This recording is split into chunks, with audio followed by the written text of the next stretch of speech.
Honorable Prime Minister to reply the discussion.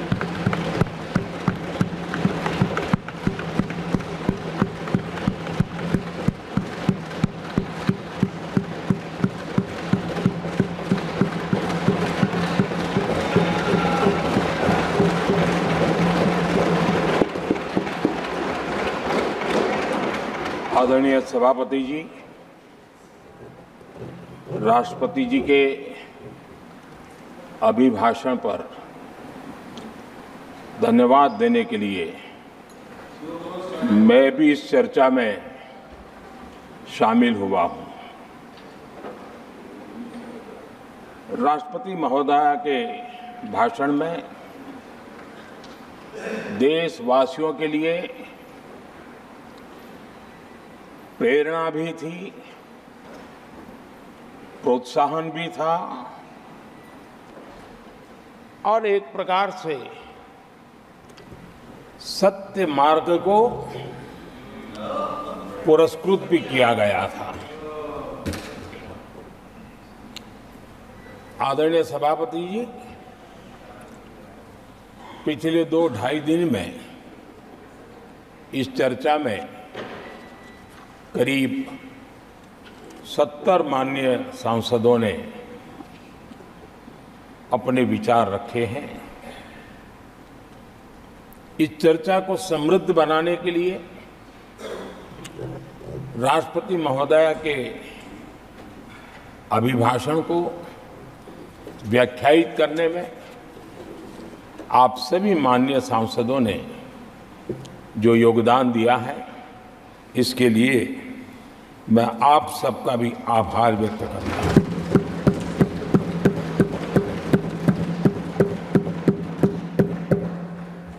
आदरणीय सभापति जी,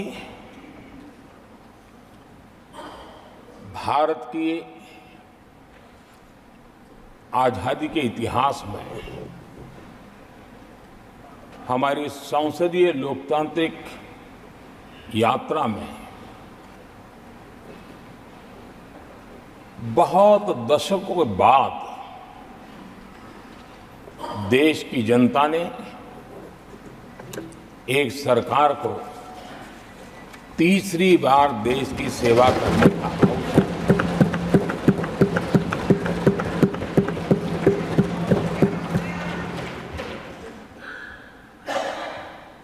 60 साल के बाद ये हुआ है कि 10 साल के बाद कोई एक सरकार फिर से उसकी वापसी हुई है। और मैं जानता हूं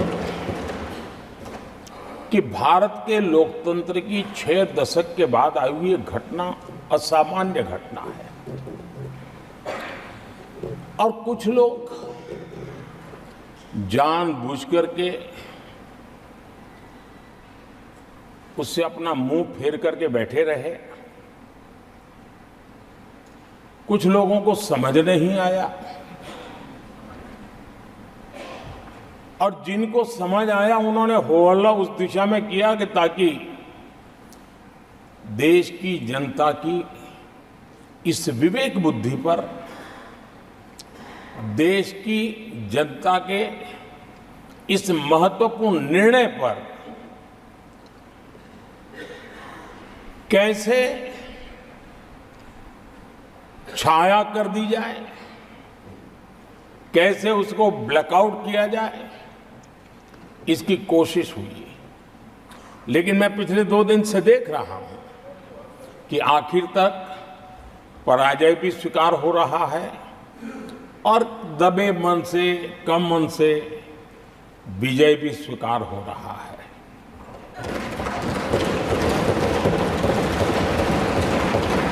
आदरणीय सभापति जी, कांग्रेस के हमारे कुछ साथियों को मैं हृदय से धन्यवाद करना चाहता हूं, क्योंकि नतीजे आए तब से हमारे एक साथी की तरफ से मैं देख रहा था, उनकी पार्टी उनको समर्थन तो नहीं करते थे, लेकिन अकेले झंडा लेकर दौड़ रहे थे।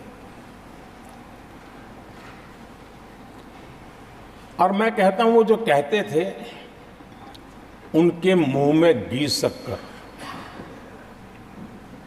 और ये मैं क्यों कह रहा हूं? क्योंकि उन्होंने बार बार ढोल पिटा था 1/3 सरकार। इससे बड़ा सत्य क्या हो सकता है कि हमारे 10 साल हुए हैं, 20 और बाकी है। 1/3 हुआ है, 1/3 हुआ है, 2/3 बाकी।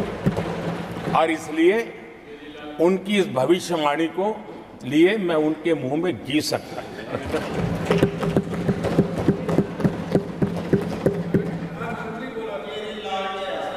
आदरणीय सभापति जी, 10 वर्षों के अखंड एकनिष्ठ अविरत सेवा भाव से किए हुए कार्य को देश की जनता ने जी भर करके समर्थन दिया है। देश की जनता ने आशीर्वाद दिए हैं। आदरणीय सभापति जी, इस चुनाव में देशवासियों की विवेक बुद्धि पर गर्व होता है, क्योंकि उन्होंने प्रोपेगेंडा को परास्त कर दिया है।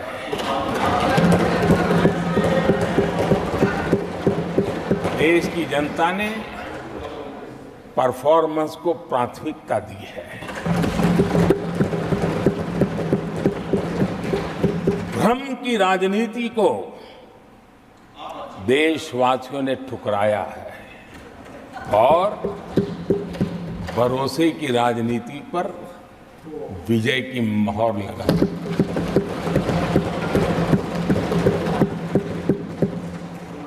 आदरणीय सभापति जी, संविधान के 75वें वर्ष में हम प्रवेश कर रहे हैं। इस सदन के लिए भी ये पड़ाव विशेष है, क्योंकि इसे भी 75 साल हुए हैं और इसलिए एक सुखद संयोग है।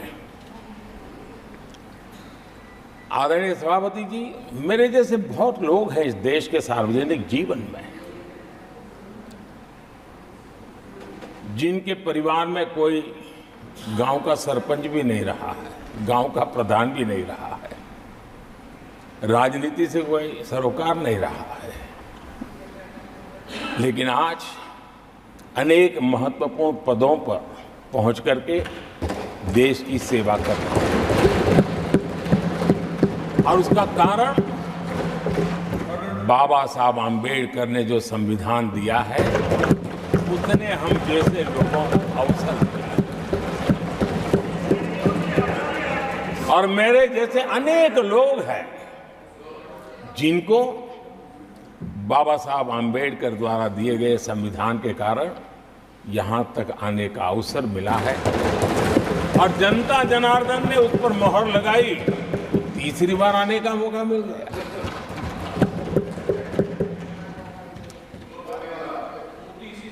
आदरणीय सभापति जी, संविधान हमारे लिए ये कोई आर्टिकल्स का कंपाइलेशन मात्र नहीं है, हमारे लिए उसका स्पिरिट भी और उसके शब्द भी बहुत मूल्यवान है।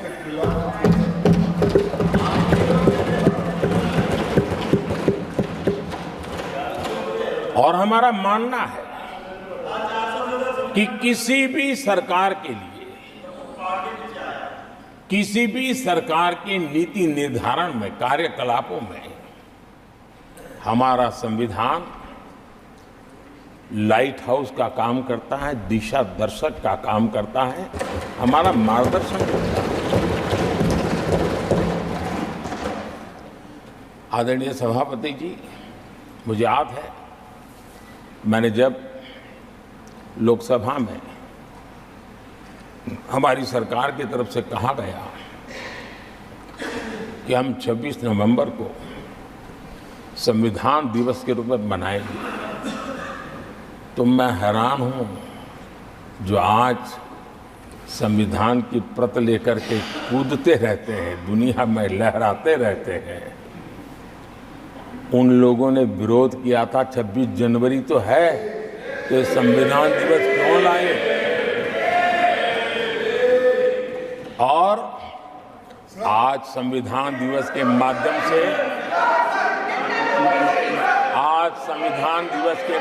से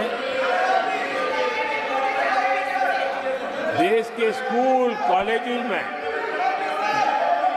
संविधान की भावना को, संविधान की रचना में क्या भूमिका रही है, देश के गणमान्य महापुरुषों ने संविधान के निर्माण में किन कारणों से कुछ चीजों को छोड़ने का निर्णय किया, किन कारणों से कुछ चीजों का स्वीकार करने का निर्णय किया, इसके विषय में हमारे स्कूल कॉलेजेस में विस्तार से चर्चा हो, निबंध स्पर्धाएं हो, चर्चा सभाएं हो, एक व्यापक रूप से संविधान के प्रति आस्था का भाव जगे और संविधान के प्रति समझ विकसित हो। देशवासियों के लिए आने वाला पूरा कालखंड संविधान हमारी सबसे बड़ी प्रेरणा रहे, इसके लिए हम कोशिश करते रहे हैं। और अब जब 75 वर्ष में प्रवेश कर रहे हैं तो हमने इसे एक जन उत्सव के रूप में राष्ट्रव्यापी उत्सव मनाने का तय किया और इससे देश के कोने कोने में संविधान की भावना को, संविधान के पीछे जो मकसद है उसके विषय में भी देश को अवगत कराने का प्रयास है। आदरणीय सभापति जी, देश की जनता ने हमें तीसरी बार जो अवसर दिया है, वो अवसर विकसित भारत, आत्मनिर्भर भारत, इस यात्रा को मजबूती देने के लिए, इस संकल्प को सिद्धि तक ले जाने के लिए हमें देश के कोटि कोटि जनों ने आशीर्वाद दिए हैं।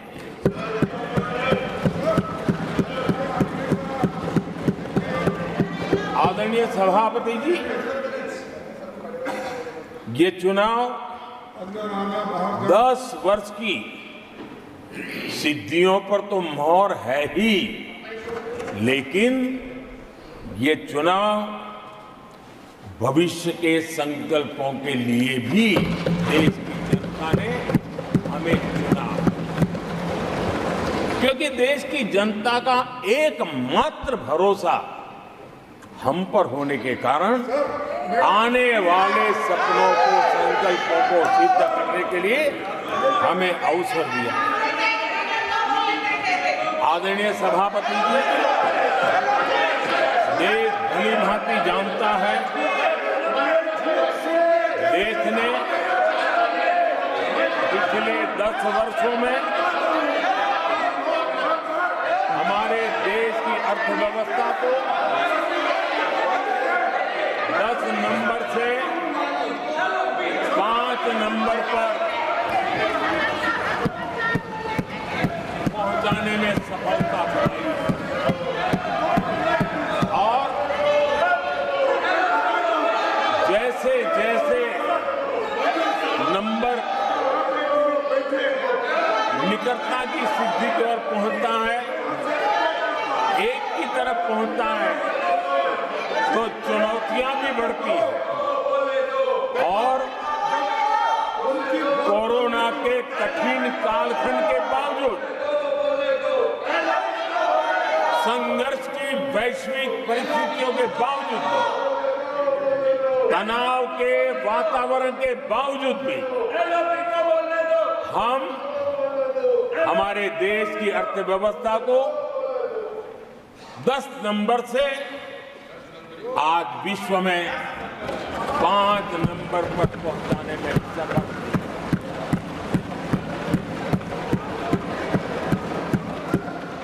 इस बार देश की जनता ने हमें रिकॉर्ड में 5 नंबर से समय 1 मिनट दीजिए। 3 नंबर की इकोनॉमी पर पहुंचाने के लिए जनादेश दिया है और मुझे पक्का विश्वास है शांति कि से देश की जनता ने हमें जो जनादेश दिया है, हम भारत की अर्थव्यवस्था को विश्व के टॉप 3 में पहुंचा के रहेंगे।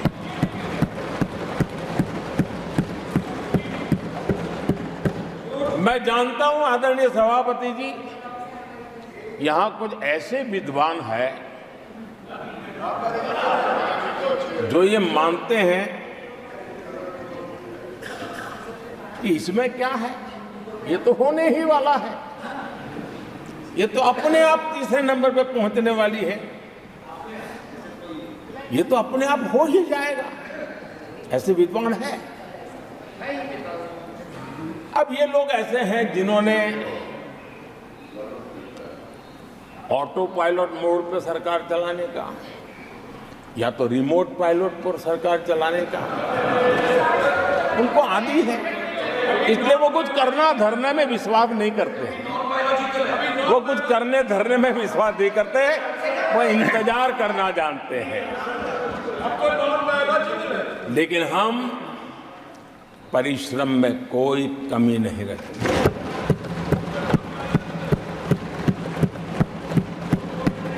आने वाले वर्षों में पिछले 10 वर्षों में हमने जो किया है उसको गति भी बढ़ाएंगे, उसका विस्तार भी बढ़ाएंगे और गहराई भी होगी, ऊंचाई भी होगी और हम इस संकल्प को पूरा करेंगे। आदरणीय सभापति जी, चुनाव के दरमियान मैं देशवासियों को कहता था कि जो 10 साल हमने काम किया है, हमारे जो सपने और संकल्प है उसके हिसाब से तो ये एपेटाइजर है, मेन कोर्स तो अभी शुरू हुआ।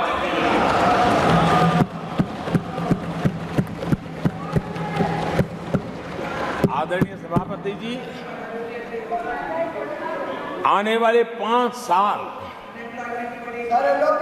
मूल सुविधाओं के सैचुरेशन के और हम एक सामान्य नागरिक की जो रोजमर्रा की जिंदगी की आवश्यकताएं होती हैं,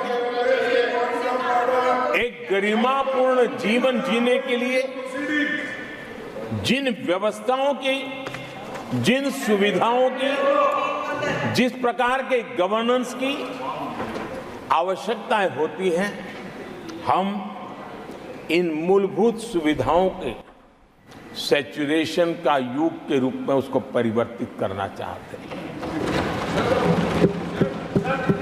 आदरणीय सभापति जी, आने वाले 5 वर्ष गरीबों के खिलाफ निर्णायक लड़ाई के हैं। आने वाले 5 वर्ष गरीबी के खिलाफ गरीबों की लड़ाई, और मैं मानता हूं गरीब जब गरीबी के खिलाफ लड़ाई के लिए एक सामर्थ्य के साथ खड़ा हो जाता है तो गरीबों की गरीबी के खिलाफ की लड़ाई सफलता को प्राप्त करती है। और इसलिए आने वाले 5 साल गरीबी के खिलाफ लड़ाई के निर्णायक वर्ष है और यह देश गरीबी के खिलाफ लड़ाई में विजयी होकर के रहेगा। ये पिछले 10 साल के अनुभव के आधार पर मैं बहुत विश्वास से कह सकता हूं।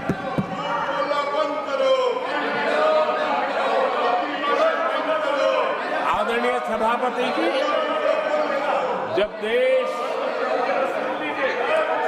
दुनिया की तीसरी बड़ी इकोनॉमी बनेगा तो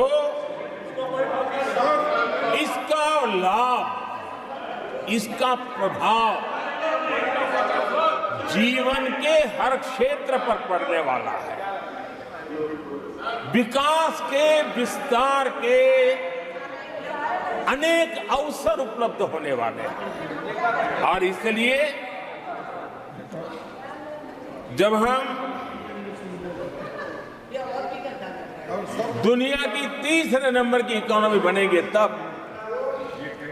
भारत के हर स्तर पर सकारात्मक प्रभाव तो होगा, लेकिन वैश्विक परिवेश में अभूतपूर्व प्रभाव पैदा होने वाला है।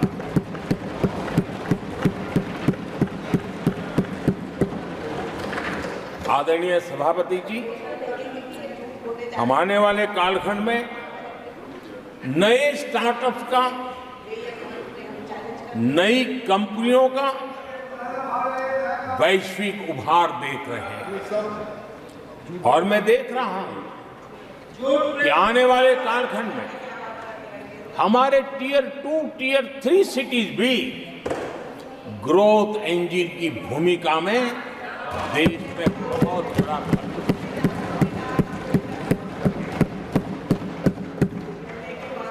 आदरणीय सभापति जी, ये शताब्दी टेक्नोलॉजी ड्रिवन शताब्दी और इसलिए हम कई नए सेक्टर्स में नए फुटप्रिंट्स भी अवश्य रूप से देखेंगे। आदरणीय सभापति जी, आने वाले 5 साल में पब्लिक ट्रांसपोर्ट में बहुत तेजी से बदलाव आने वाला है और इसका लाभ भारत के कोटि-कोटि जनों को जल्द से जल्द मिले, उस दिशा में हम गंभीरता से आगे बढ़ना चाहते हैं। आदरणीय सभापति जी, भारत की विकास यात्रा में हमारे छोटे शहर, चाहे खेल जगत हो, चाहे शिक्षा जगत हो, चाहे इनोवेशन हो, चाहे पेटेंट की रजिस्ट्री हो, मैं साफ देख रहा हूं कि हमारे छोटे छोटे शहर, हजारों की तादाद में से शहर भारत में एक विकास का नया इतिहास गढ़ने वाले हैं।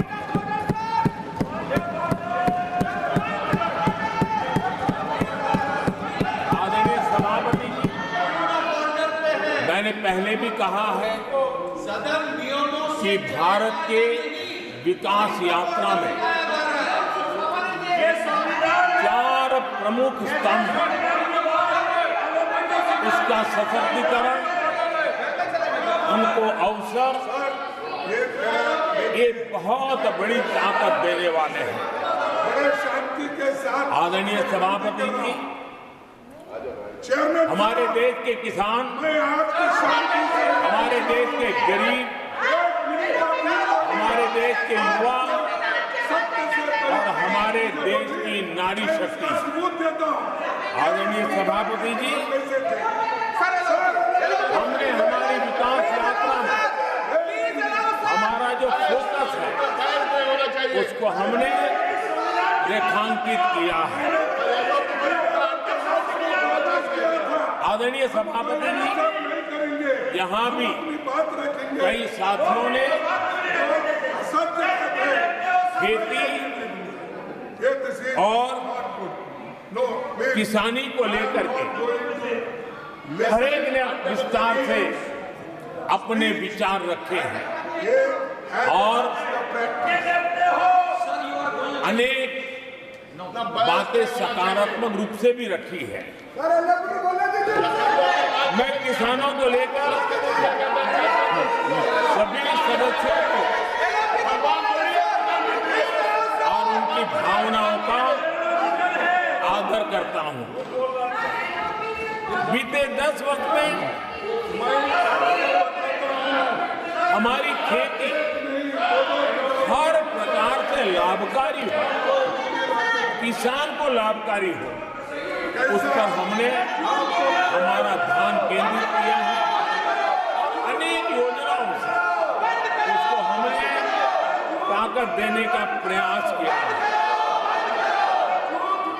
चाहे फसल के लिए ऋण हो, लगातार नए बीज किसानों को उपलब्ध हो, खाद की कीमत उचित हो और फसल बीमा का लाभ पहले की सारी मुसीबतें दूर कर देते किसानों को सरलता से उपलब्ध हो। चाहे एमएसपी पर खरीद की बात हो, हमने पुराने सारे रिकॉर्ड तोड़ करके किसानों को लाभ एक प्रकार से बीज से बाजार तक हमने किसानों के लिए हर व्यवस्था को बहुत माइक्रो प्लानिंग के साथ मजबूती देने का भरपूर भरसक प्रयास किया है और व्यवस्था को हमने चाक चौबंद किया है। आदरणीय सभापति जी, पहले हमारे देश में छोटे किसानों को किसान क्रेडिट कार्ड लोन पाना करीब न के बराबर था, बहुत मुश्किल था। जबकि उनकी संख्या सबसे अधिक आज हमारी नीतियों के कारण, किसान क्रेडिट कार्ड के विस्तार के कारण, आदरणीय सभापति, हमने किसानी को एक व्यापक स्वरूप में देखा है और उस व्यापक स्वरूप में हमने किसान क्रेडिट कार्ड पशुपालकों और मछुआरों को किसान क्रेडिट कार्ड का हमने लाभ मुहैया कराया है और इसके कारण हमारे किसानों का खेती के काम को, उसके विस्तार को भी मजबूती दी है। उस दिशा में भी हमने काम किया। आदरणीय सभापति,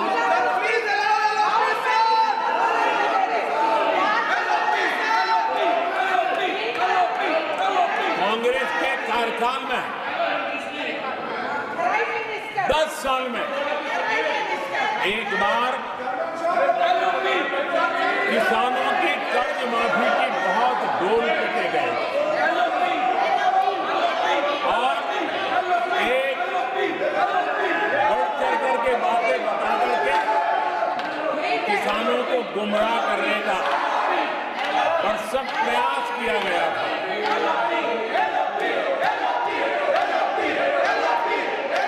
और 60,000 करोड़ की कर्ज माफी, उसका इतना हल्ला मचाया था और एक अनुमान था कि उसके लाभार्थी करीब देश के 3 करोड़ किसान थे। सामान्य गरीब छोटे किसान का तो उसमें नामो निशान नहीं था।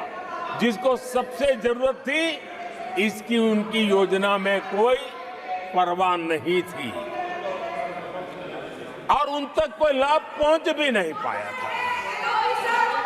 लेकिन आदरणीय सभापति जी, जब किसान कल्याण हमारी सरकार के हृदय में, केंद्र में हो, तो नीतियां कैसी बनती है, कल्याण कैसे होता है, लाभ कैसे पहुंचता है, उसका मैं इस सदन को उदाहरण देना चाहता हूं। आदरणीय सभापति जी, हमने प्रधानमंत्री किसान सम्मान योजना चलाई I have to और go by the PM rules. किसान सम्मान योजना का You are लाभ aware of the rules. This conduct is not appropriate. I 10 strongly crore condemn किसानों को हुआ है unparliamentary practice. I और strongly सिर्फ 6 साल condemn में this generation of हमने this House. Please take your seat. 3 I call lakh upon the crore members रुपए to take their seats. हम किसानों को दे चुके It हैं। is unbecoming of your conduct. आदरणीय सभापति जी, Unbecoming of your conduct.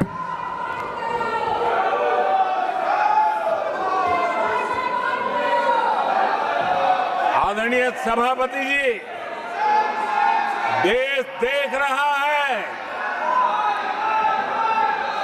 झूठ फैलाने वालों की सत्य सुनने की ताकत भी नहीं होती।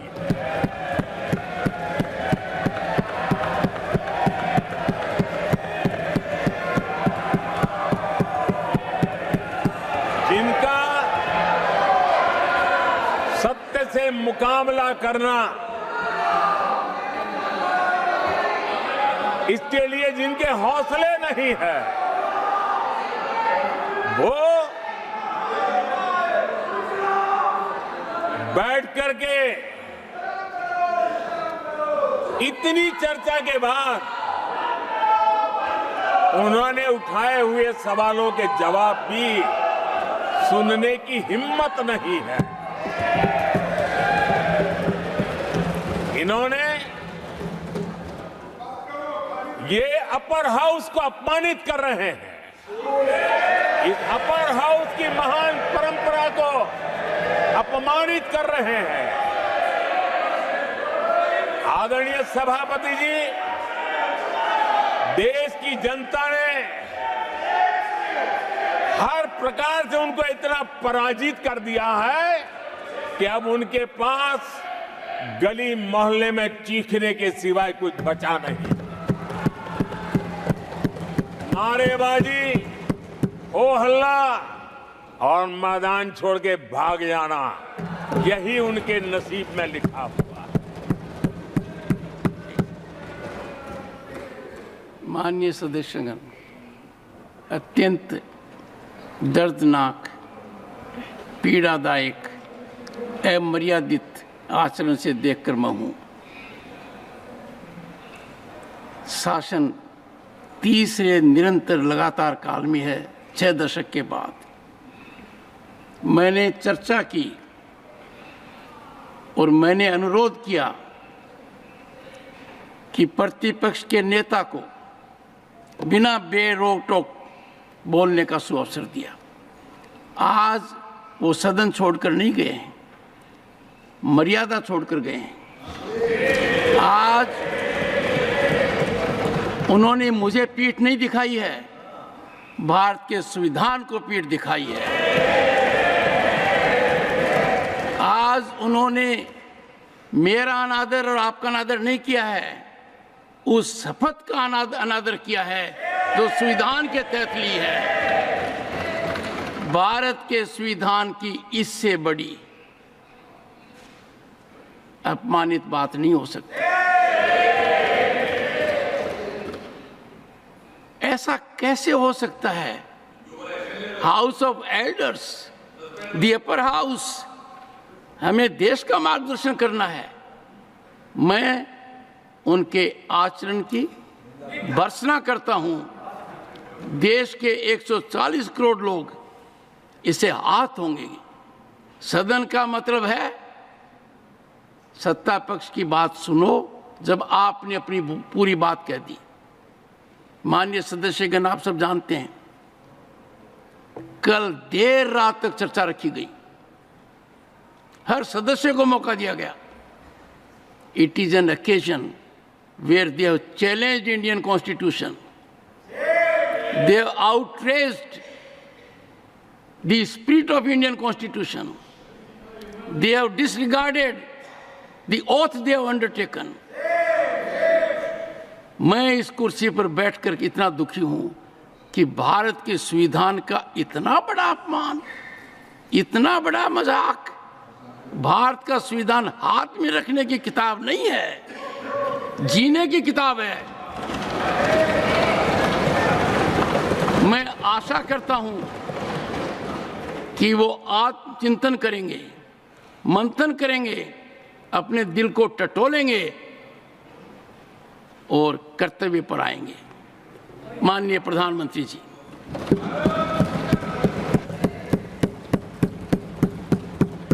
आदरणीय सभापति जी, आपकी वेदना मैं समझ सकता हूं। 140 करोड़ देशवासियों ने जो निर्णय दिया है, जो जनादेश दिया है, इसे ये पचा नहीं पा रहे हैं और कल उनकी सारी हरकतें फेल हो गई, तो आज उनका वो लड़ाई लड़ने का भी हौसला नहीं था और इसलिए वो मैदान छोड़ करके भाग गए हैं। आदरणीय सभापति जी, मैं तो कर्तव्य से बंधा हुआ हूं और न ही मैं यहां कोई डिबेट पे स्कोर करने के लिए आया हूं। मैं तो देश का सेवक हूं, देशवासियों को मेरा हिसाब देना है, देश की जनता को मेरे पल पल का हिसाब देना, मैं उसे अपना कर्तव्य मानता हूं।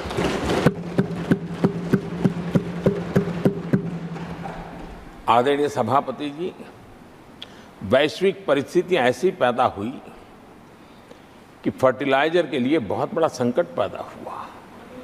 हमने देश के किसान को मुसीबत में नहीं आने दिया और हमने करीब करीब 12 लाख करोड़ रुपया फर्टिलाइजर में सब्सिडी दी है और जो भारत के आजादी के इतिहास में सर्वाधिक है और उसी का परिणाम है कि हमारे किसान को फर्टिलाइजर का इतना बड़ा बोझ उस तक हमने जाने नहीं दिया, सरकार ने अपने कंधे पर उसको उठा लिया है।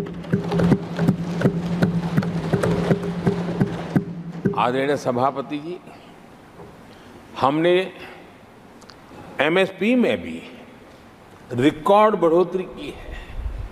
इतना ही नहीं, खरीद के भी नए रिकॉर्ड बनाए हैं। पहले एमएसपी की घोषणा होती थी लेकिन किसानों से कुछ भी लिया नहीं जाता था, बातें बताई जाती थी। पहले की तुलना में अनेक गुना ज्यादा खरीदी कर करके हमने किसानों को सामर्थ्यवान बनाने का प्रयास किया।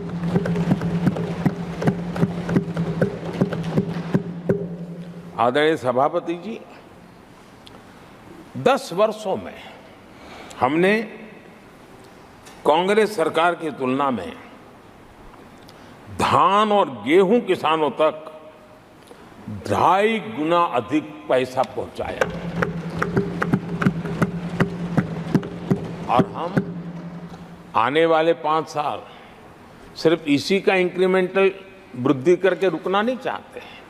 हम नए नए क्षेत्रों को, उन कठिनाइयों का अध्ययन करके उसकी मुक्ति के लिए प्रयास कर रहे हैं और इसलिए आदरणीय सभापति जी, अन्न भंडारण का विश्व का सबसे बड़ा अभियान हमने हाथ लिया है और लाखों की तादाद में विकेंद्रित व्यवस्था के तहत अन्न भंडारणों की रचना करने की दिशा में काम चल पड़ा है। फल और सब्जी एक ऐसा क्षेत्र है, हम चाहते हैं किसान उस तरफ मुड़े और उसके भंडारण के लिए भी एक व्यापक इंफ्रास्ट्रक्चर की दिशा में हम काम कर रहे हैं। आदरणीय सभापति जी, सबका साथ सबका विकास इस मूल मंत्र को लेकर के हमने देश सेवा की हमारी यात्रा को निरंतर विस्तार देने का प्रयास किया है।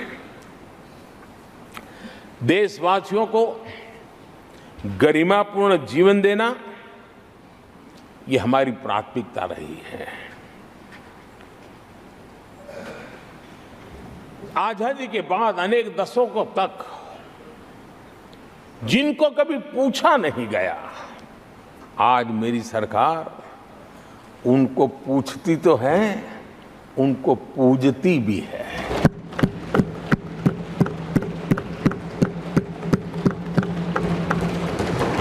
हमारे दिव्यांग भाई बहनों के साथ हमने मिशन मोड में उनकी कठिनाइयों को समझ करके माइक्रो लेवल पर उसको एड्रेस करने का प्रयास किया है और व्यवस्थाएं विकसित करने का प्रयास किया है ताकि वे गरिमापूर्ण जीवन जी सकें और कम से कम किसी का सहारा उनको लेना पड़े, इस दिशा में हमने काम किया है।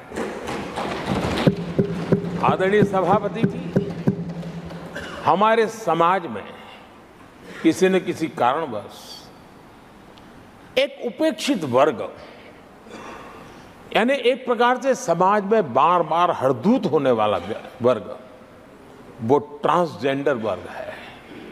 हमारी सरकार ने ट्रांसजेंडर साथियों के लिए कानून बनाने का काम किया है और जब पश्चिम की दुनिया के लोग ये सुनते हैं तो उनको भी गर्व होता है। जब भारत इतना प्रोग्रेसिव है, भारत की तरफ बड़े गर्व की नजर से देखा जाता है। हमने उनको मुख्य धारा में लाने का प्रयास शुरू किया है। आपने देखा होगा पद्मा अवार्ड में भी ट्रांसजेंडर को अवसर देने में हमारी सरकार आगे आई। आदरणीय सभापति जी, हमारे गुमंत जनजातीय समुदाय, हमारे गुमंत साथी, हमारे बंजारा परिवार, उनके लिए एक अलग कल्याण बोर्ड बनाया है ताकि उनकी आवश्यकताओं को हम एड्रेस कर सकें और उनको भी एक स्थायी, सुरक्षित और संभावनाओं वाला जीवन प्राप्त हो, उस दिशा में हम काम कर रहे हैं। आदरणीय सभापति जी, हम एक शब्द लगातार सुनते आए हैं, पीबीटीजी, पीबीटीजी, पीबीटीजी।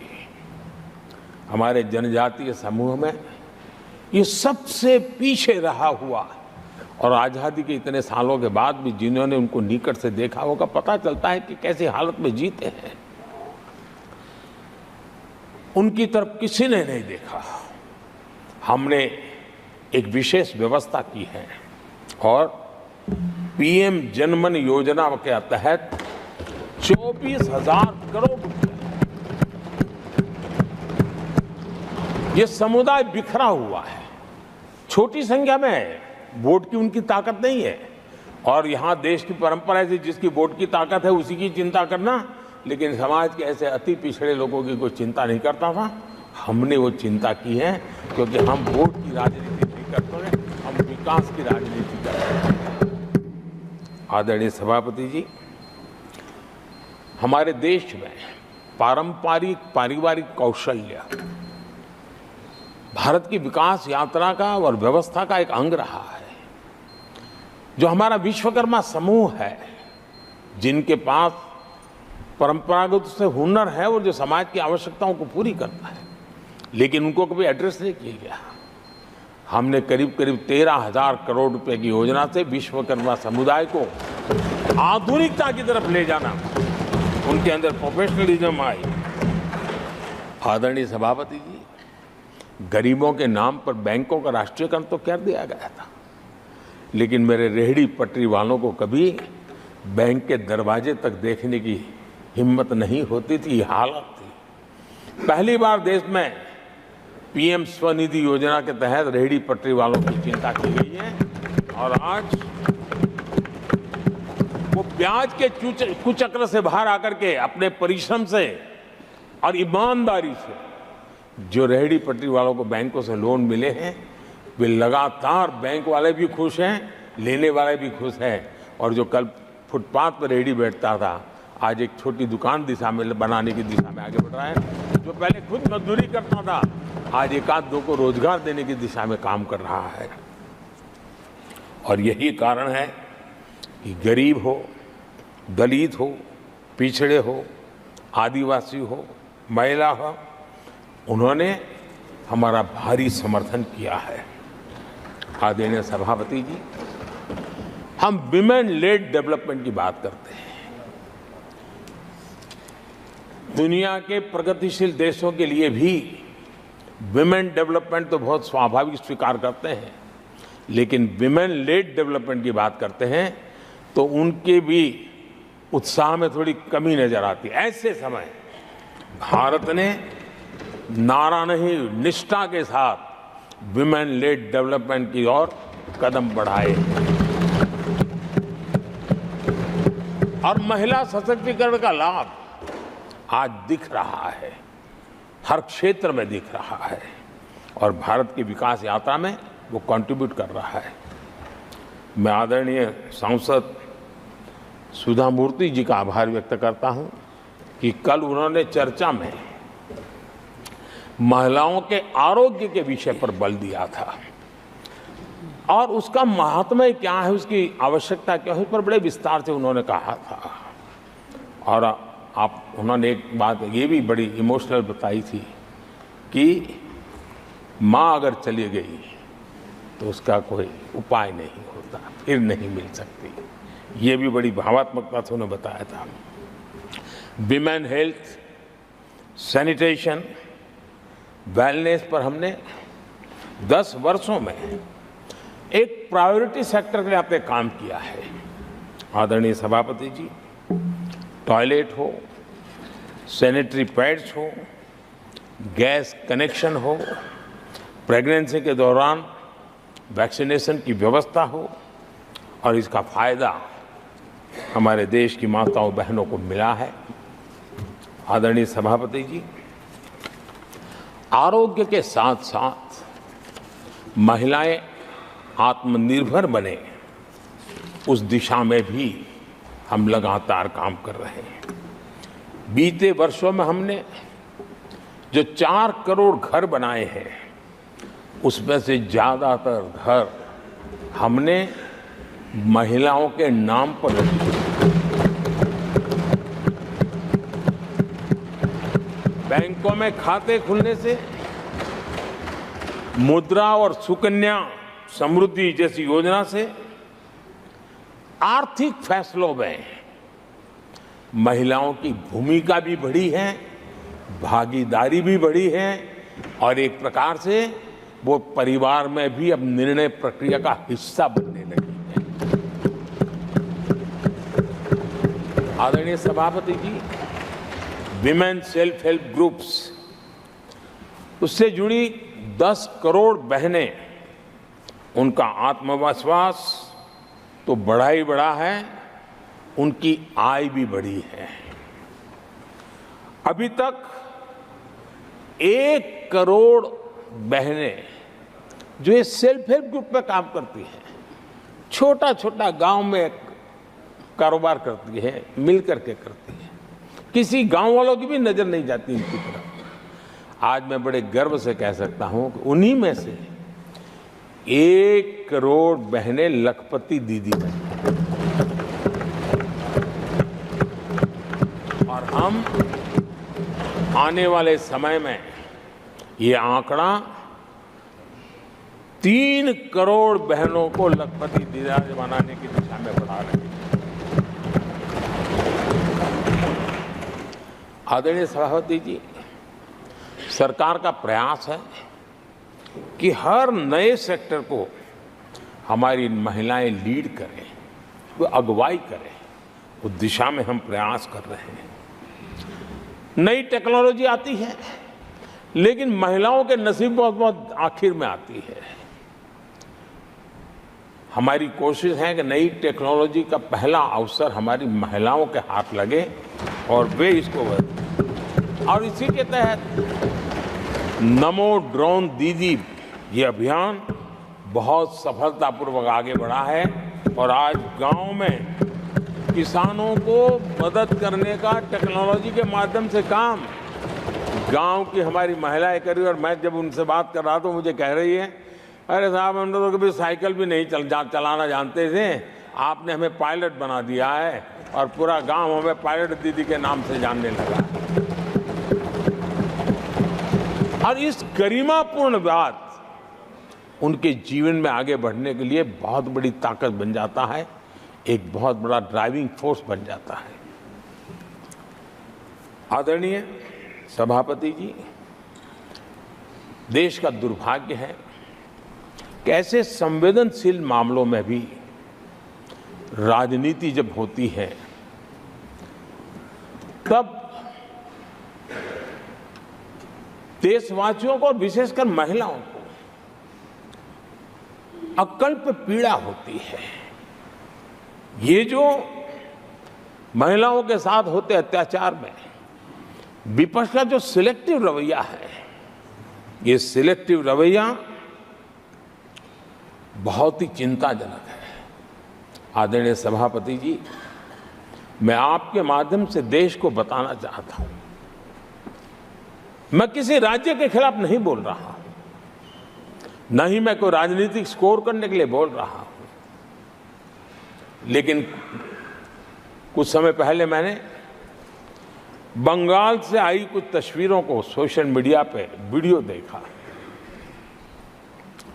एक महिला को वहां सरेआम सड़क पर पीटा जा रहा है। वो बहन चीख रही है, लेकिन वहां खड़े हुए कोई उसकी मदद के लिए नहीं आ रहा है, वीडियो बनाने में लगे हुए हैं। और जो घटना संदेश खली में हुई, जिसकी तस्वीरें रोंगटे खड़े करने वाली है, लेकिन बड़े बड़े दिग्गज मैं सुन रहा हूं कल से, इसके लिए पीड़ा उनके शब्दों में भी नहीं झलक रही है। इससे बड़ा शर्मिंदगी का दुखद चित्र क्या हो सकता है। और जो अपने आप को बहुत बड़े प्रगतिशील नारी नेता मानते हैं, वो भी मुंह पे ताले लगा करके बैठ गए, क्योंकि संबंध उनके राजनीतिक जीवन से जुड़े किसी दल से या उस राज्य से है। और इसलिए आप महिलाओं पर हो रही पीड़ा को चुपचाप हो जाए। आदरणीय सभापति जी, मैं समझता हूं कि जिस प्रकार से दिग्गज लोग भी ऐसी बातों को नजरअंदाज करते हैं, तब देश को तो पीड़ा होती है, हमारी माताओं बहनों को ज्यादा पीड़ा होती है। आदरणीय सभापति जी, राजनीति इतनी सिलेक्टिव हो और जहां उनकी राजनीति को अनुकूल नहीं होता है तो उनको सांप सूंघ जाता है, ये बहुत चिंता का विषय है। आदरणीय सभापति जी,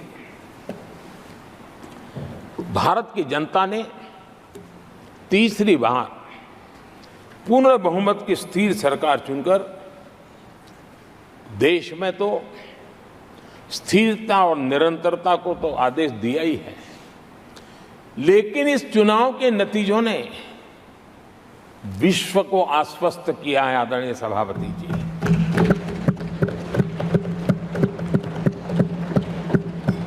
और इस नतीजों के कारण भारत विश्व भर के निवेशकों के लिए एक बहुत बड़ा आकर्षण का केंद्र बनकर के उभर रहा है। इफ्स और बट्स का समय पूरा हो चुका है और भारत में विदेश का निवेश भारत के नौजवानों के लिए रोजगार के नए अवसर लेके आता है, भारत के युवाओं की टैलेंट को विश्व के मंच पर ले जाने का एक अवसर बन जाता है। आदरणीय सभापति ji, honourable prime minister, honorable members, the reply to the discussion on the motion of thanks on the President's address is underway. If the House agrees, the lunch hour may be dispensed with to conclude the discussion. Do I have the leave of the House to dispense with the lunch hour today? Honourable prime minister, आदरणीय सभापति जी। आपने मुझे भी एक मौका दिया है जो मेरे से पहले एक चेयरमैन को ही मिला है, to listen to the prime minister in his third term replying to the president's address.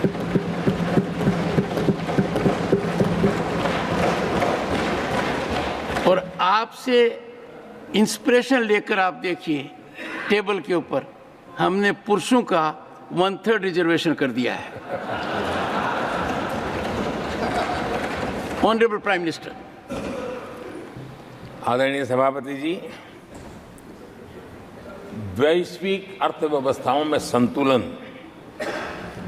जो चाहते हैं, उनका भारत का ये विजय उनके लिए एक बहुत बड़ी नई आशा लेकर के आया है। आज विश्व पारदर्शिता पर भरोसा करती है और भारत उसके लिए एक बहुत ही श्रेष्ठ भूमि के रूप में उभर रहा है। आदरणीय सभापति जी, इस चुनाव नतीजों से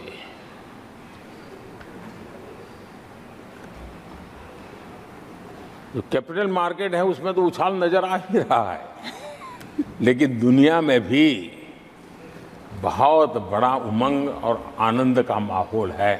तो मैं अपने व्यक्तिगत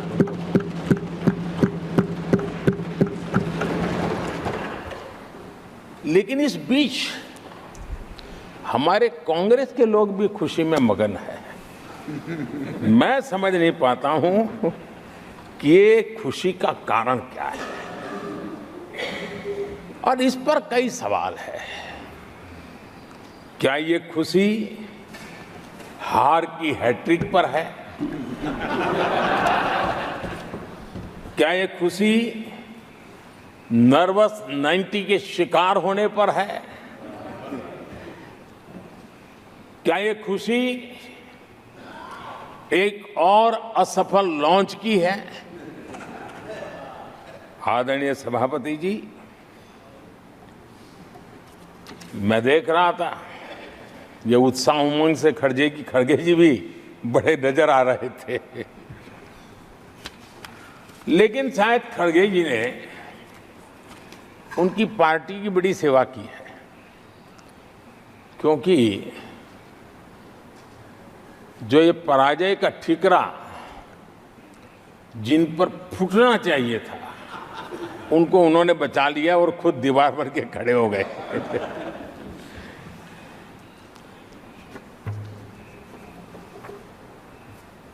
और कांग्रेस का रवैया ऐसा रहा है कि जब जब ऐसी परिस्थिति आती है तो दलित को, पिछड़े को ही ये मार झेलनी पड़ती है और वो परिवार बच निकल जाता है। इसमें भी यही नजर आ रहा है। इन दिनों आपने देखा होगा लोकसभा में स्पीकर के चुनाव का मसला हुआ, उसमें भी पराजय तो तय थी, लेकिन आगे किसको किया? तो एक दलित को बड़ी चलाने के लिए खेल खेला उन्होंने। उनको मालूम था कि वो पराजित होने वाले, लेकिन उन्हीं को आगे किया। राष्ट्रपति उपराष्ट्रपति पद के चुनाव थे तो 2022 में उन्होंने उपराष्ट्रपति पद के लिए सुशील कुमार शिंदे जी को आगे किया, उनको मरवा दिया। दलित मरे, उनका कुछ जाता नहीं है। 2017 में हार तय थी तो उन्होंने मीरा कुमार को लगा दिया। पराजय हुआ, उनको पराजय झेलना पड़ा। कांग्रेस की एससी, एसटी, ओबीसी ये विरोधी मानसिकता है, जिसके कारण ये पूर्व राष्ट्रपति श्री रामनाथ कोविंद जी का अपमान करते रहे। इसी मानसिकता के कारण देश की पहली आदिवासी महिला राष्ट्रपति को भी उन्होंने अपमानित करना, विरोध करने में कोई कमी नहीं रही, और ऐसे शब्दों का प्रयोग किया जो कोई नहीं कर सकता है।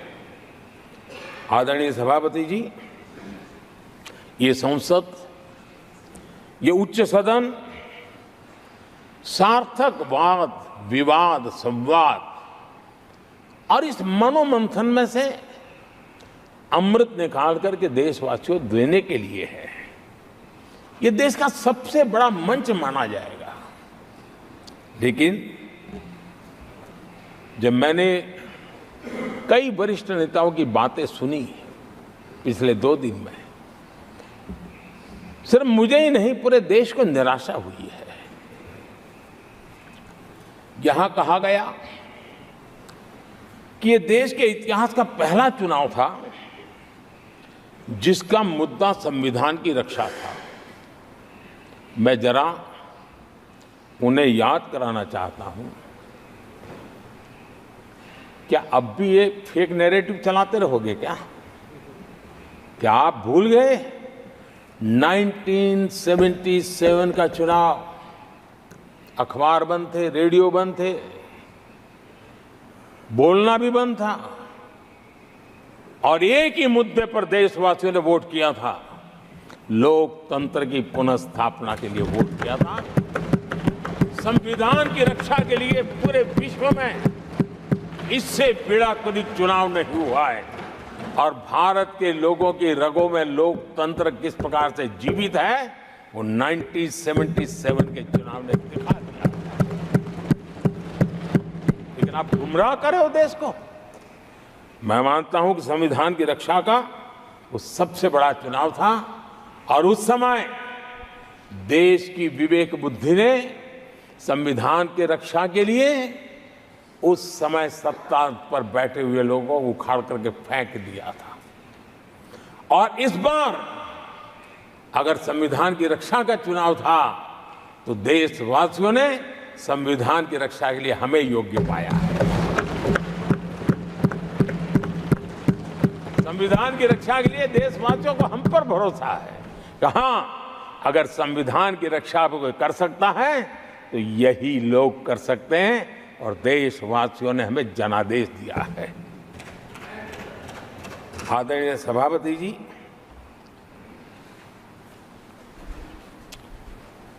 जब खड़गे जी ऐसी बातें बोलते हैं तो जरा पीड़ादायक लगता है, क्योंकि इमरजेंसी के दौरान संविधान पर जो जुल्म हुआ, जो बुलडोजर चलाया गया संविधान के ऊपर, लोकतंत्र की धज्जियां उड़ा दी गई, तब उसी दल के महत्वपूर्ण नेता के रूप में उनके साक्षी है, फिर भी सदन को गुमराह कर रहे हैं।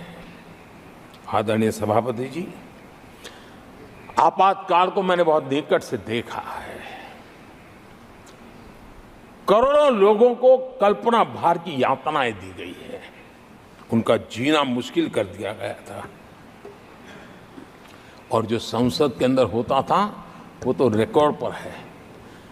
भारत के संविधान की बातें करने वालों को मैं पूछता हूं, जब आपने लोकसभा को 7 साल चलाया था, लोकसभा का कार्यकाल 5 साल है, वो कौन सा संविधान था जिसको लेकर के आपने 7 साल तक सत्ता की मौज ली और लोगों पर जुल्म करते रहे? और आप संविधान हमें सिखाते हो? आदरणीय सभापति जी,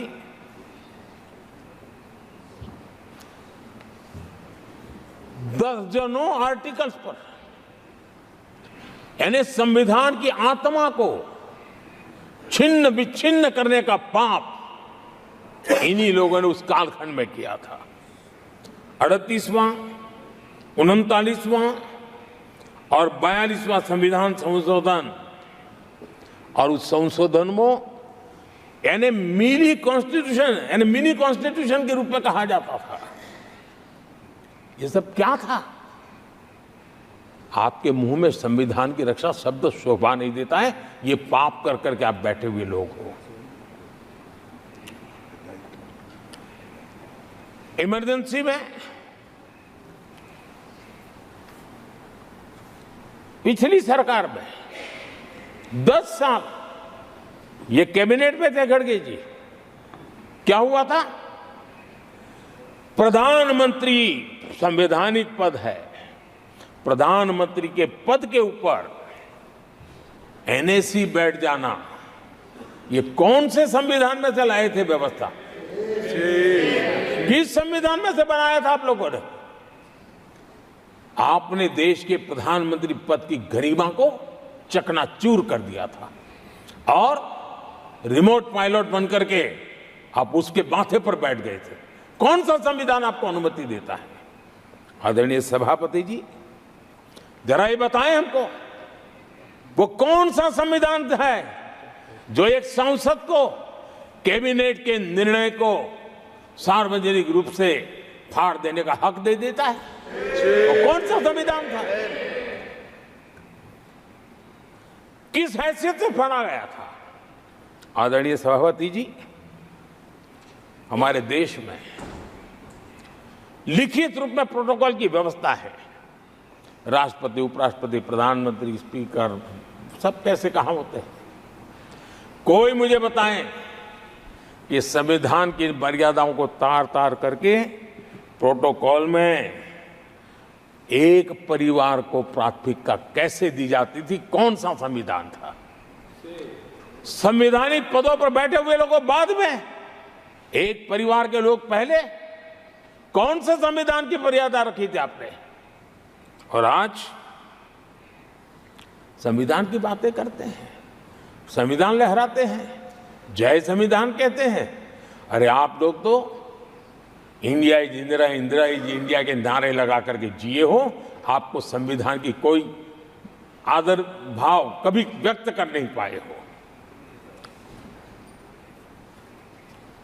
आदरणीय सभापति जी, मैं बहुत गंभीरता से कह रहा हूं कि देश में कांग्रेस संविधान की सबसे बड़ी विरोधी है।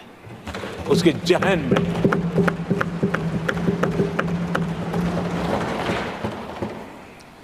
आदरणीय सभापति जी, इस पूरी चर्चा के दरमियान उनको 200-500 साल की बातें करने का तो हक है, लेकिन इमरजेंसी की बात के लिए तो वो तो बहुत पुराना हो गया। तो आपके पाप पुराने हो जाते हैं तो खत्म हो जाते हैं क्या? आदरणीय सभापति जी, इस हाउस में कोशिश की गई संविधान की बात करना, लेकिन इमरजेंसी को कभी भी आने नहीं देना। ये चर्चा करने का अनुभव है, लेकिन ये देश, इनके साथ जो लोग बैठे हैं उसमें भी बहुत लोग हैं जो इमरजेंसी के भुक्तभोगी रहे हैं, लेकिन उनकी कुछ मजबूरियां होगी कि आज उनके साथ उन्होंने बैठना पसंद किया है। मतलब अवसरवादिता का ये दूसरा नाम है। संविधान के प्रति समर्पण का भाव होता तो ऐसा नहीं करते। आदरणीय सभापति जी, आपातकाल सिर्फ एक राजनीतिक संकट नहीं था, लोकतंत्र संविधान के साथ साथ ये बहुत बड़ा मानवीय संकट भी था। अनेक लोगों को टॉर्चर किया गया था, अनेक लोग जेल में मृत्यु को शरण हुए थे। जयप्रकाश नारायण जी की स्थिति इतनी खराब हुई कि बाहर आकर के वो कभी ठीक नहीं हो पाए। ये हाल उन्होंने कर दिया था। और प्रताड़ना सिर्फ राजनेताओं की नहीं, आम आदमी को भी नहीं छोड़ा गया था, सामान्य आदमी को भी नहीं। और इनका इतने सारे जुल्म, उसमें इनके लोग भी थे अंदर, उनके साथ भी ये जुल्म हुआ। लेकिन आज भूल, आदरणीय सभापति, वो दिन ऐसे थे कि जो कुछ लोग घर से निकले कभी घर लौट करके वापिस नहीं आए और पता तक नहीं चला कि उनका शरीर कहाँ गया। यहां तक की घटनाएं घटी थी। आदरणीय सभापति जी, ये बहुत सी पार्टियां जो उनके साथ बैठी हैं, वो अल्पसंख्यकों की आवाज होने का जरा दावा करते हैं और बड़े ज्यादा चिल्ला करके बोलते हैं। क्या कोई मुजफ्फरनगर और तुर्कमान गेट, वहां अल्पसंख्यकों के साथ इमरजेंसी में क्या हुआ था, जरा याद करने की हिम्मत करते हैं क्या? बोलने की हिम्मत करते हैं क्या? आदरणीय सभापति जी, और ये कांग्रेस को क्लीन चिट दे रहे हैं। कैसे देश उनको माफ करेगा? ये शर्मनाक है कि ऐसी तानाशाही को भी आज सही कहने वाले लोग हाथ में संविधान की प्रत लेकर के अपने काले कारनामों को छुपाने की कोशिश कर रहे हैं।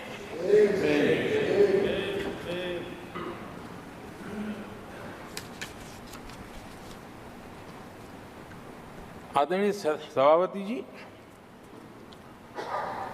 उस समय कई अलग छोटे छोटे राजनीतिक दल थे, ये इमरजेंसी के खिलाफ लड़ाई के मैदान में उतरे थे और धीरे धीरे उन्होंने अपनी जमीन बनाई थी। आज वो कांग्रेस का सहयोग कर रहे हैं और मैंने कल लोकसभा में कहा था, अब कांग्रेस का परजीवी युग शुरू हुआ है।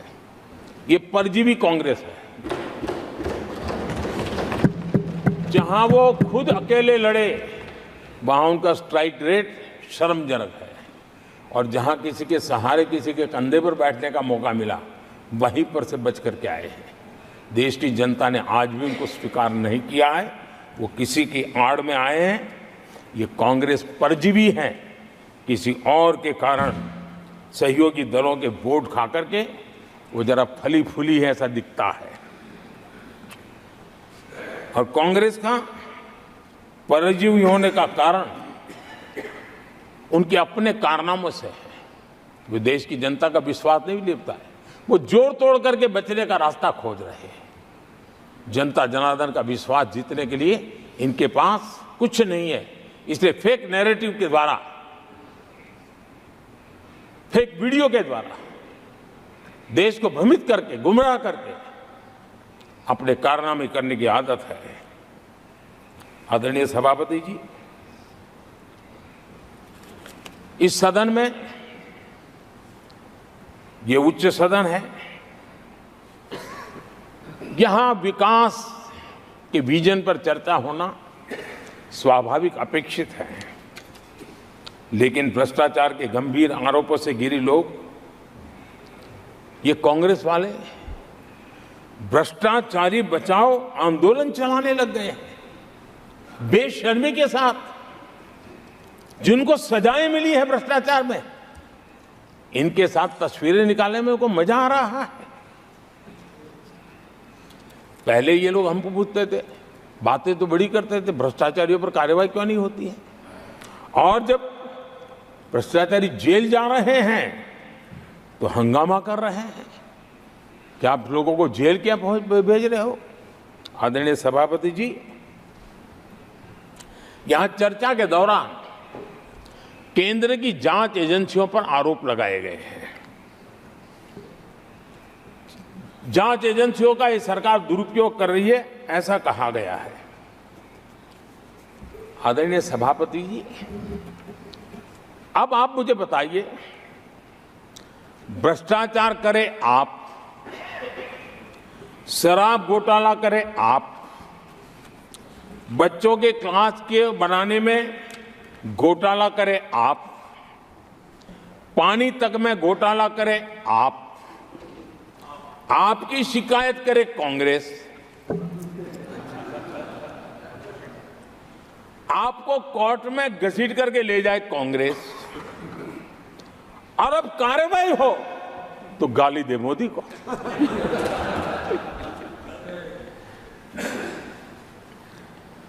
और अब आपस में जरा साथी बन गए हैं लोग। और हिम्मत है तो सदन में खड़े होकर के जवाब मांगो।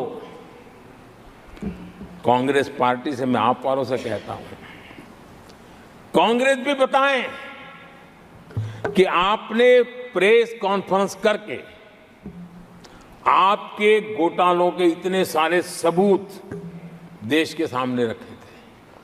कांग्रेस ने प्रेस कॉन्फ्रेंस की थी, इन्हीं लोगों के खिलाफ की थी। अब ये बताएं कि ये जो उन्होंने सबूत प्रेस कॉन्फ्रेंस करके सारी फाइलें बताई थी, क्या वो सबूत सच्चे थे या झूठे थे? दोनों एक दूसरे को खोल करके रख देंगे। आदरणीय सभापति जी, मुझे विश्वास है ऐसी चीजों का जवाब देने की उनके अंदर हिम्मत नहीं है। आदरणीय सभापति जी, ये ऐसे लोग हैं जिनका डबल स्टैंडर्ड है, दोहरा रवैया है। और मैं देश को बार बार ये बात याद दिलाना चाहता हूं, ये कैसा दोगलापन चल रहा है। ये लोग दिल्ली में एक मंच पर बैठ करके जांच एजेंसियों पर आरोप लगाते हैं, भ्रष्टाचारियों को बचाने के लिए रैलियां करते हैं, और केरला में उनके शहजादे, उन्हीं के केरल के एक मुख्यमंत्री जो उनके गठबंधन के साथी है, उनको जेल भेजने की अपील करते हैं और भारत सरकार को कहते हैं कि इस मुख्यमंत्री को जेल भेज दो। दिल्ली में ईडी सीबीआई की कार्रवाई उस पर हाय तौबा करते हैं और वही लोग उसी एजेंसी से केरल के मुख्यमंत्री को जेल भेजने की बात करते हैं, शहजादे। तब लोगों के मन में सवाल उठता है कि इसमें भी दोगलापन। आदरणीय सभापति जी, छत्तीसगढ़ में कांग्रेस सरकार के मुख्यमंत्री के साथ शराब घोटाला जुड़ा। यही आप पार्टी वाले चीख चीख करके कहते थे कि ईडी सीबीआई को लगा दो और इस मुख्यमंत्री को जेल में डाल दो, खुलेआम कहते थे। और ईडी ये काम करे इसके लिए गुजारिश करते थे। उनको तब ईडी बहुत प्यारा लगता है। आदरणीय सभापति जी, ये आज जो लोग जांच एजेंसियों को बदनाम कर रहे हैं, हल्ला मचा रहे हैं, मैं जरा उनकी याददाश्त पर जोर डालना चाहिए, मैं ऐसा उनका आग्रह करता हूं। जांच एजेंसियों का पहले दुरुपयोग कैसे होता था, कौन करता था, मैं जरा बताना चाहता हूं। मैं कुछ बयान आपके सामने रखता हूं। ये पहला बयान है 2013 का। बयान क्या है? कांग्रेस से लड़ना आसान नहीं है, जेल में डाल देगी, सीबीआई पीछे लगा देगी। कांग्रेस सीबीआई व इनकम टैक्स का भय दिखा करके समर्थन लेती है। ये स्टेटमेंट किसका है? ये बयान है स्वर्गीय मुलायम सिंह जी का। कांग्रेस एजेंसियों का कैसा दुरुपयोग करता है, ये मुलायम सिंह जी ने कहा था। और यहां इस सदन के माननीय सदस्य रामगोपाल जी को मैं जरा पूछना चाहता हूं कि रामगोपाल जी, क्या नेताजी कभी झूठ बोलते थे क्या? नेताजी तो सच बोलते थे। आदरणीय सभापति जी, मैं रामगोपाल जी को ये भी कहा जरा भतीजे को भी बताएं, क्योंकि उनको भी याद दिलाया कि राजनीति में कदम रखते ही भतीजे पर सीबीआई का फंदा लगाने वाले कौन थे, जरा याद दिला दें उनको, पता चलेगा। आदरणीय सभापति जी, मैं एक और बयान पढ़ता हूं। ये भी साल 2013 का है। The Congress had used the CBI to strike political bargains with many parties. और कौन कहते हैं? उनके कॉमरेड श्रीमान प्रकाश करात जी ने ये कहा हुआ है, 2013 में कहा। एजेंसियों का कौन दुरुपयोग करता था? एक और महत्वपूर्ण स्टेटमेंट में पढ़ता हूं और मैं याद दिलाना चाहता हूं। स्टेटमेंट क्या है कि सीबीआई पिंजरे में बंद तोता है जो मालिक की आवाज में बोलता है। ये किसी राजनीतिक व्यक्ति का बयान नहीं है, ये हमारे देश की सुप्रीम कोर्ट ने यूपीए सरकार के समय कहा हुआ बयान है। एजेंसियों का दुरुपयोग कौन करता था, इसके जीते जागते सबूत आज मौजूद हैं। आदरणीय सभापति जी, भ्रष्टाचार के विरुद्ध लड़ाई ये मेरे लिए चुनाव हार जीत का तराजू नहीं है। मैं चुनाव हार जीत के लिए, भ्रष्टाचार के लिए लड़ाई नहीं लड़ रहा हूं। ये मेरा मिशन है, ये मेरा कन्विक्शन है। और मैं मानता हूं कि भ्रष्टाचार एक ऐसी दिमक है जिसने देश को खोखला कर दिया है।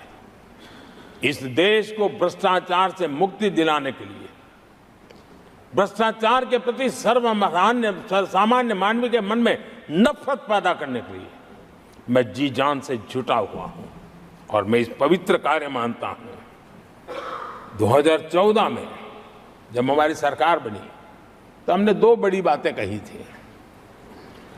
एक, हमने कहा था मेरी सरकार गरीबों को समर्पित है, और दूसरा, भ्रष्टाचार पर, काले धन पर कड़ा प्रहार मेरी सरकार करेगी। ये मैंने 2014 में सार्वजनिक रूप से कहा था। इसी ध्येय को लेकर के एक तरफ गरीबों के कल्याण के लिए विश्व की सबसे बड़ी कल्याण योजना हम चला रहे हैं, गरीब कल्याण योजना चला रहे हैं। दूसरी तरफ भ्रष्टाचार के विरुद्ध नए कानून, नई व्यवस्थाएं, नए तंत्र हम विकसित कर रहे हैं। हमने भ्रष्टाचार निवारण अधिनियम 1988 उसमें संशोधन किया। हमने काले धन के खिलाफ एक नया कानून बनाया। बेनामी संपत्ति को लेकर हम नया कानून लेकर के आए। इन कानूनों से भ्रष्ट अधिकारियों पर भी कार्रवाई हो गई, लेकिन लीकेज हटाने के लिए हमने सकारात्मक रूप से गवर्नमेंट में भी बदलाव लाया। हमने डायरेक्ट बेनिफिट ट्रांसफर पर बल दिया। हमने डिजिटल टेक्नोलॉजी का भरपूर उपयोग किया है, और तभी आज हर लाभार्थी तक उसके हक का फायदा तुरंत सीधा पहुंच रहा है। एक नए पैसे का लीकेज नहीं होता है। ये हमारी भ्रष्टाचार के खिलाफ लड़ाई का पहलू है। और जब सामान्य नागरिक को ये व्यवस्था मिलती है तब उसका लोकतंत्र पे भरोसा बढ़ता है, उसको सरकार में अपनापन महसूस होता है, और जब अपनापन महसूस होता है ना, तब तीसरी बार बैठने का मौका मिलता है। आदरणीय सभापति जी,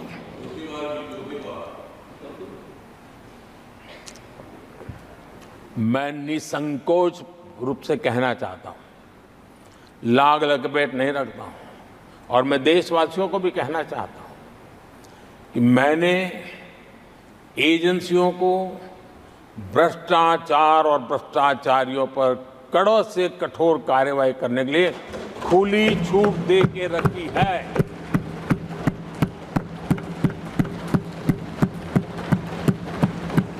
सरकार कहीं पर भी टांग नहीं अड़ाएगी। हां, वो ईमानदारी से काम करे, ईमानदारी के लिए काम करे, ये मेरी सूचना है। और आदरणीय सभापति जी, मैं फिर देशवासियों को कहना चाहता हूं, कोई भी भ्रष्टाचारी कानून से बच करके नहीं निकलेगा, ये मोदी की गारंटी है। आदरणीय सभापति जी,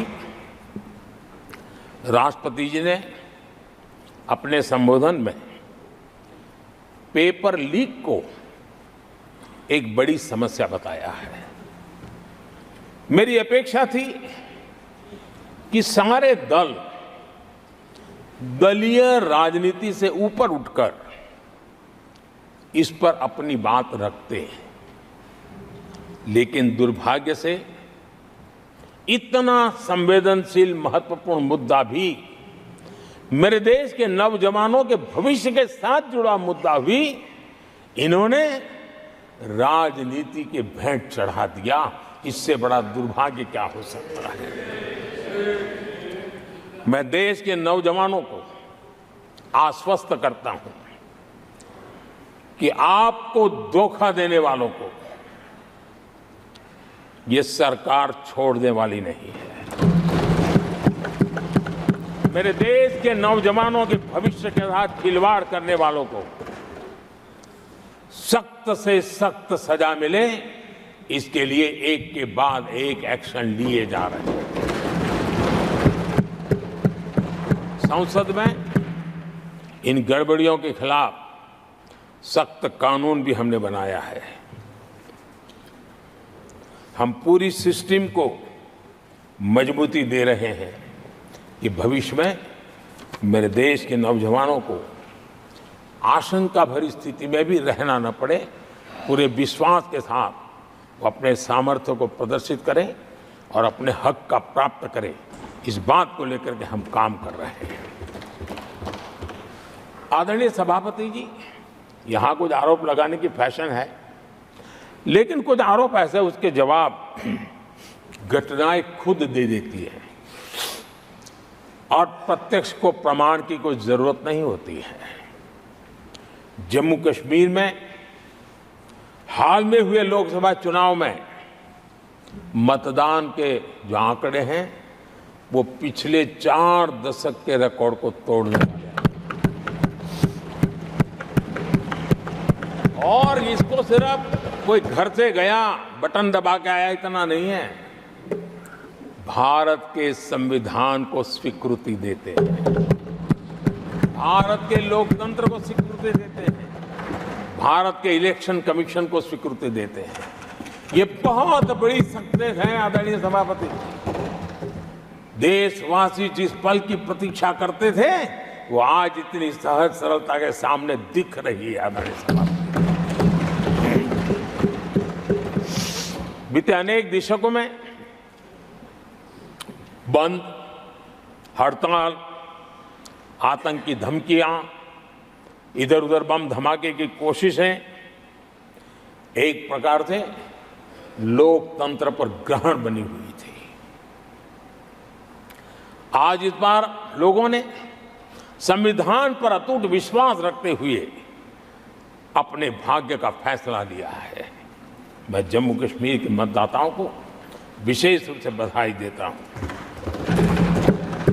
आदरणीय सभापति जी, जम्मू कश्मीर में आतंकवाद से हमारी लड़ाई एक प्रकार से अंतिम दौर में है, अंतिम चरण में है।